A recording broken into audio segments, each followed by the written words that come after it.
ബാലകഥ തിരിച്ചറിവുകൾ. രചന അവതരണം റംല എം ഇക്ബാൽ. തിരിച്ചറിവുകൾ. വേനലവധിക്ക് സ്വന്തം തറവാടുകളിൽ എത്തിയ കുട്ടികളെല്ലാം ഒത്തുചേർന്ന് ഫോണും ടാബും ടെലിവിഷനും ഒന്നും ഈ 2 മാസം ഉപയോഗിക്കില്ലെന്ന് പ്രതിജ്ഞയെടുത്തു. പകരം തങ്ങളുടെ അച്ഛനമ്മമാർ പറഞ്ഞു തന്നതും തങ്ങൾക്ക് നഷ്ടപ്പെട്ടതുമായ കളികളും കഥകളും മറ്റും പരസ്പരം കളിച്ചും പറഞ്ഞും അവധി ദിനങ്ങൾ ഉത്സവമായി ഉപയോഗിക്കാൻ അവർ തീരുമാനിച്ചു. ദിവസവും ഒന്നിച്ചിരുന്ന് കളിച്ചു, കഥ പറഞ്ഞു, ആഹാരം കഴിച്ചു, കുളത്തിൽ നീന്തി തുടിച്ചു. അങ്ങനെ അവർ സന്തോഷവാന്മാരായി. ദിവസവും ഓരോരുത്തർ ഓരോരോ കഥ പറയൽ നിർബന്ധമാണ്. തൊടിയിലെ ഏറ്റവും വലിയ മാവിൻ ചുവട്ടിൽ എല്ലാവരും എന്നും ഉച്ചയ്ക്ക് കഥ പറയാൻ ഒത്തുകൂടും. വിളവന്മാരായ കുട്ടികൾ അവർ കണ്ട അന്യഭാഷാ സിനിമകളിൽ നിന്നൊക്കെ കഥയുണ്ടാക്കി അവരുടെ ഇടയിൽ ആളായി. അങ്ങനെ കൂട്ടത്തിലെ ഏറ്റവും ചെറുതും നിഷ്കളങ്കയുമായ 10 വയസ്സുകാരി ഉണ്ണിമോൾക്കും വന്നു കഥ പറയേണ്ട ദിവസം. എന്നാൽ നാട്ടിൽ തന്നെ താമസിച്ചു വരുന്ന ഫോണോ ടാബോ ഒന്നും ഉപയോഗിക്കാൻ കിട്ടാത്ത അവൾക്ക് പറയാൻ അത്തരം കഥകൾ ഒന്നുമില്ലായിരുന്നു. എങ്കിലും പറഞ്ഞല്ലേ പറ്റൂ.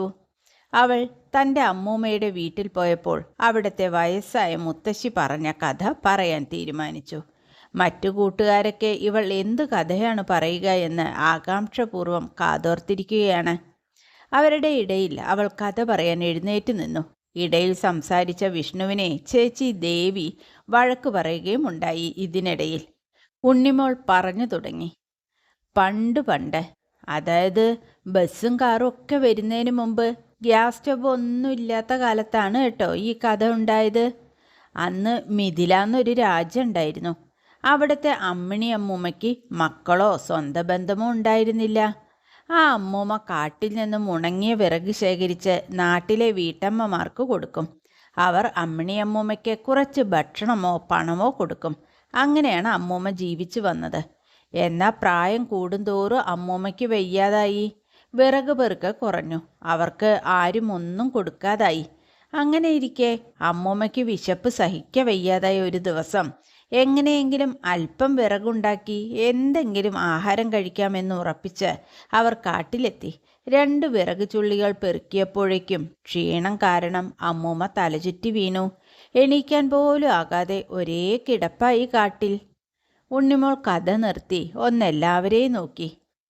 അപ്പോൾ അതിലെ വരുന്നവർ അമ്മൂമ്മയെ സഹായിക്കില്ലേ ചേച്ചി എന്ന് മനുവിൻ്റെ സംശയത്തിന് ഗൗരി കഥയിൽ തടസ്സമുണ്ടാക്കിയ ദേഷ്യവും ചേർത്ത്, ചെക്ക, ഇന്നത്തെ പോലെ ധാരാളം ജനങ്ങളൊന്നുമില്ല അന്ന്.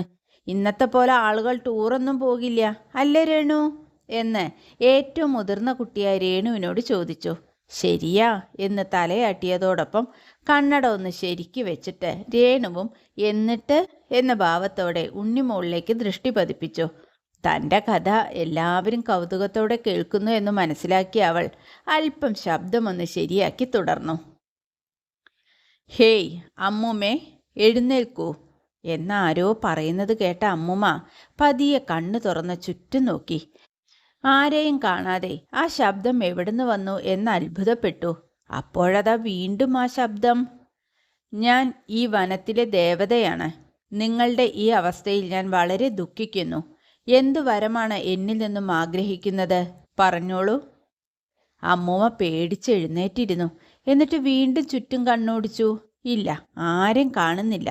വിറയ്ക്കുന്ന ശബ്ദത്തോടെ അവർ പറഞ്ഞു, എനിക്ക് മരിക്കും വരെ 3 നേരം ആഹാരം കിട്ടിയാൽ മാത്രം മതി എന്ന്.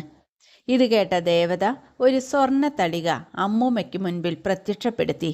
എന്നിട്ട് പറഞ്ഞു, ഒരു ദിവസം 3 നേരം മാത്രം എന്ത് ആഹാരം വേണമെങ്കിലും ഈ തളികയോട് ചോദിക്കുക. 1 നേരത്തെ ആവശ്യം കഴിഞ്ഞാൽ പിന്നെ ഈ തളിക ഉടനെ തന്നെ ആഹാരം തരുന്നതല്ല. സത്യമാണോ എന്ന് പരീക്ഷിക്കാൻ വീണ്ടും ചോദിക്കുകയും അരുത്. അങ്ങനെ ചെയ്താൽ ഈ തളിക തന്നെ പൊട്ടിപ്പോകുന്നതാണ് എന്ന് ഓർമ്മയിലിരിക്കട്ടെ. അമ്മൂമ്മ കണ്ണുനീര് തുടച്ച് കൈകൂപ്പി ആ തളികയുമായി വീട്ടിലെത്തി. അന്നു മുതൽ അമ്മൂമ്മയ്ക്ക് ആഹാരകാര്യത്തിൽ കുശാലായി. ഇഷ്ടമുള്ള ആഹാരം ആവശ്യത്തിന് മാത്രം വാങ്ങിച്ച് അമ്മൂമ്മ ജീവിച്ചു വന്നു.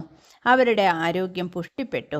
മരണം വരെ അമ്മൂമ്മ ആർത്തിയൊന്നും കൂടാതെ വേണ്ട ഭക്ഷണം മാത്രം സ്വീകരിച്ച് ജീവിച്ചു പോന്നു. ഉണ്ണിമോൾ കഥ പറഞ്ഞു നിർത്തി. എല്ലാവരിലും ഒരു മൗനം. അതാണ് പറയുന്നത് ആരുമില്ലാത്തവർക്ക് ദൈവം തുണയുണ്ടാകുമെന്ന്.